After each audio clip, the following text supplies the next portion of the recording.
Social proximity is incredibly powerful. If you're in a business development role and you are not leveraging social proximity, you're probably missing out some really huge opportunities.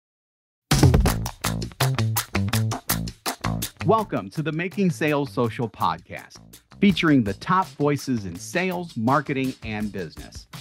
Join Bryn Tillman, Stan Robinson Jr., and me, Bob Woods, as we each bring you the best tips and strategies our guests are teaching their clients so you can leverage them for your own virtual and social selling. Enjoy the show. Hello, and welcome to Making Sales Social Live. I'm Bryn Tillman, and I am here by myself today to talk about the power of social proximity.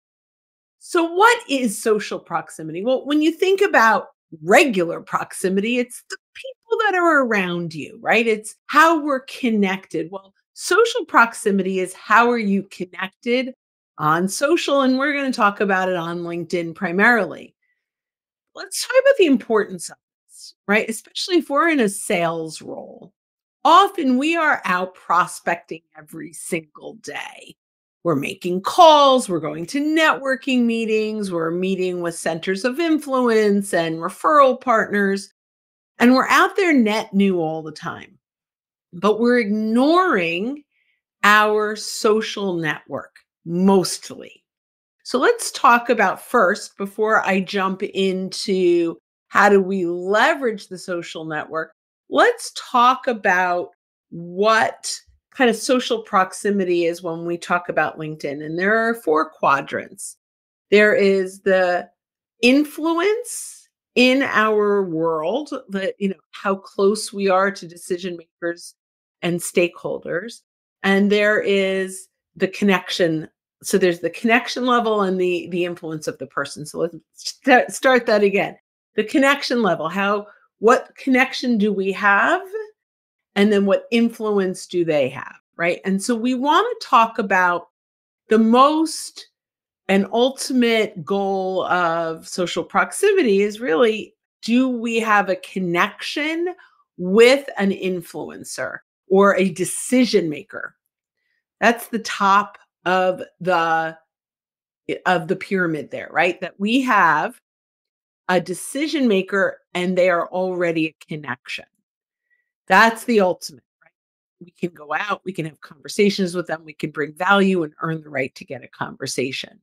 Next down is an influencer inside of the company that we want to prospect. They may not be a decision maker, but they may be able to make an internal introduction or help us navigate that company. The next one is I have a connection, a client or a networking partner that is connected to the decision maker.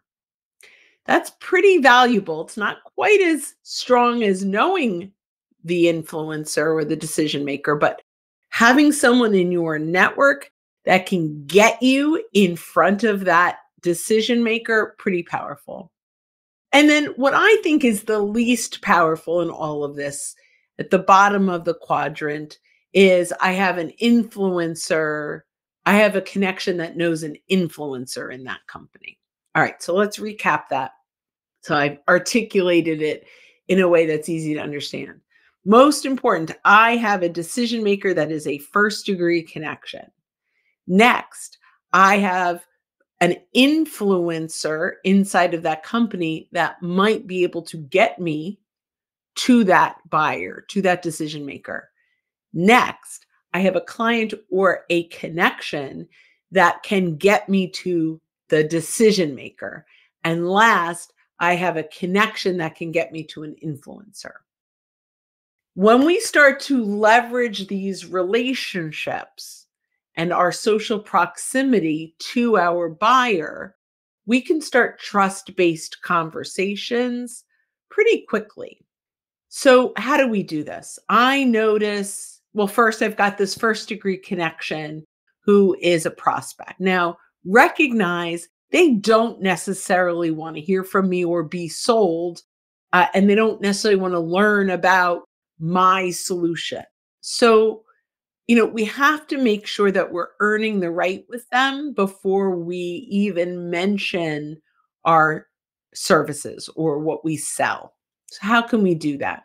With our first degree connections, we need to kind of warm them up as if we saw them at a networking event. We would walk up to them, we'd make a little bit of small talk, find out a little bit about them, and naturally move into a conversation where we might be able to help them. So on LinkedIn, what does that look like? Well, if they have content, engage on that content. Maybe you create a poll specifically for that title or industry and ask them to vote on that poll. Maybe you're creating content that you can ask them to quote on, right? So maybe you get a quote for them in a blog post.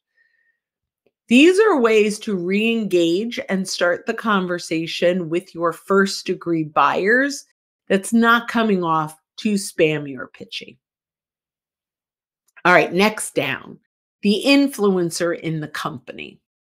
This is an interesting one, and it really obviously depends on your relationship to that influencer in the company. Someone that can make an introduction internally. Where I often start is I'm going to talk as if you're a sales rep versus an entrepreneur for a moment. If you claim them in the CRM, they are now assigned to you. So that's kind of the mentality I have around this. So, hi, Jane, whether it's a message or a call, say, your company has been assigned to me from my company, and I'm wondering if you'd be open to a quick 10 minutes where you can help me understand the landscape. Now you can get a call and ultimately you'll tell them kind of what you do and what you're looking to do. And if the rapport is built and the value is, you bring that value, potentially you could get that internal introduction into that buyer. Next on the list is I have a client or a networking partner who is connected to that buyer. So client is easy, right? Mr. Client, I'm so glad we've been able to help you do X, Y, and Z. I'm not sure if you know, but the way I've grown my business over the years has been from introductions from my happy clients. I noticed that you're connected to someone on LinkedIn that I would really love to get in front of. Can I ask you, how well do you know her? A pretty simple conversation to have with an existing client. You're not asking for the introduction. You're asking, how well do you know her? And then if it leads to an introduction, fabulous. Or it could lead to permission to name drop. So if it doesn't feel like that client is open to the introduction, or it might even be a hassle, Mr. Client, thank you so much for your insights. When I reach out to her, can I mention that you're my happy client? We chatted. Yes? Fabulous. Terrific. I reach out. Jane, Mr. Client and I were chatting the other day. Your name came up in conversation. He says, hello. He's been my client for the last year and a half, and he thought it made sense for me to reach out and introduce myself. If you're open, let's connect. And they connect. Jane, thanks for the connection based on Mr. Client's recommendation. I'd be happy to jump on a quick call and share a little insights that even if we don't work together can help you around X, Y, and Z. Please let me know your preferred way of scheduling. If it happens to be via calendar link, here's mine. Simple.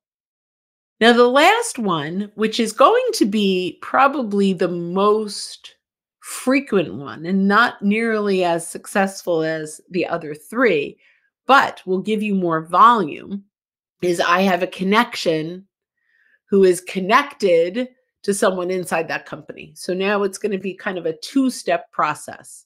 I'm going to reach out to my connection. Can I either get an introduction or permission to name drop to the influencer, talk to that influencer to potentially get an introduction or permission to name drop into the buyer? This can be done simply by doing a great search inside of LinkedIn of your ICP and your second degree connections. And you could get lists of hundreds, if not thousands of opportunities where you have a shared connection. So Social proximity is incredibly powerful. If you're in a business development role and you are not leveraging social proximity, you're probably missing out some really huge opportunities. So this was a quick little one-person show today on leveraging LinkedIn and social proximity.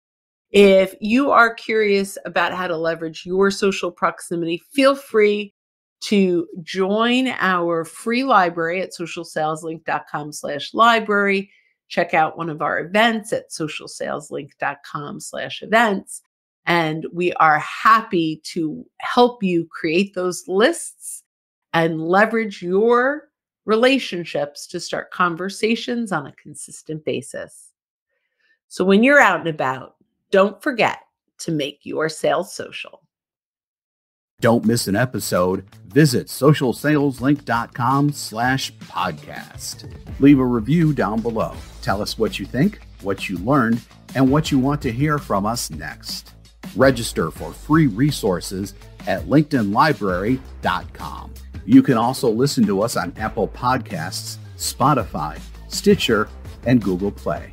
Visit our website, socialsaleslink.com, for more information.